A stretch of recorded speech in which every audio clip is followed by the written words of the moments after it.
রাশিয়ার রাজধানী মস্কোর একটি অভিজাত রেস্তোরাঁয় ভয়াবহ বোমা বিস্ফোরণে অন্তত ৩ জন নিহত ও ২১ জন আহত হয়েছেন।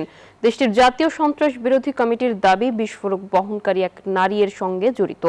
রাশিয়ার প্রাণকেন্দ্রে এমন হামলাকে সন্ত্রাসবাদ আখ্যা দিয়েছেন অনেকেই।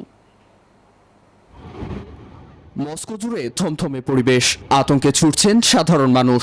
রাজধানীর কুদ্রিনয়েস্কা স্কয়ারে বালজিরোসি রেস্তোরাঁয় ভয়াবহ বোমা বিস্ফোরণের পর থেকেই এমন পরিস্থিতি। স্থানীয় সময় শনিবার বোমা বিস্ফোরণে হতাহতের ঘটনা ঘটে। পদ্মা সেতু, মেট্রো রেল এবং এলিভেটেড এক্সপ্রেসওয়ে নির্মাণের গর্বিত অংশীদার বসুন্ধরা সিমেন্ট। খবর পেয়ে পুরো এলাকা নিরাপত্তার চাদরে ঢেকে ফেলে পুলিশ ও রাশিয়ান ন্যাশনাল গার্ড। শুরু হয় উদ্ধার অভিযান। জাতীয় সন্ত্রাস বিরোধী কমিটির দাবি, তাৎক্ষণিকভাবে তৈরি বিস্ফোরক বা আইইডি বহন করছিলেন এক নারী। রেস্তোরাঁয় প্রবেশের সময় তাকে বাধা দিলে বিস্ফোরণে তিনি সহ গার্ড ও এক অতিথি নিহত হন। নিশ্চিদ্র প্রতিরক্ষা ব্যবস্থা, নজিরবিহীন গোয়েন্দা সংস্থা ও পারমাণবিক শক্তির ভূখণ্ডে এমন ঘটনায় হতবাক সবাই। রুশ গণমাধ্যমও প্রকাশ করেছে ভিন্ন ভিন্ন তথ্য।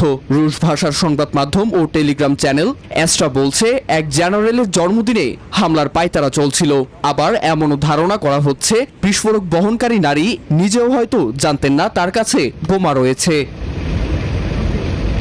পরাশক্তির প্রাণকেন্দ্রে বোমা হামলার বিষয়ে মার্কিন প্রতিরক্ষা দপ্তরের সাবেক কর্মকর্তা মাইকেল মালুফর বলেন, হামলার লক্ষ্য ছিল সর্বোচ্চ সংখ্যক মানুষের প্রাণহানি। লোকচক্ষুর আড়ালে দেশটিতে বিচ্ছিন্নতাবাদী বা সন্ত্রাসবাদ দানা বাঁধছে বলে মত তার। জানিয়ে এখনও মুখ খোলেনি ক্রেমলিন। নীরব দাস, নিউজ 24।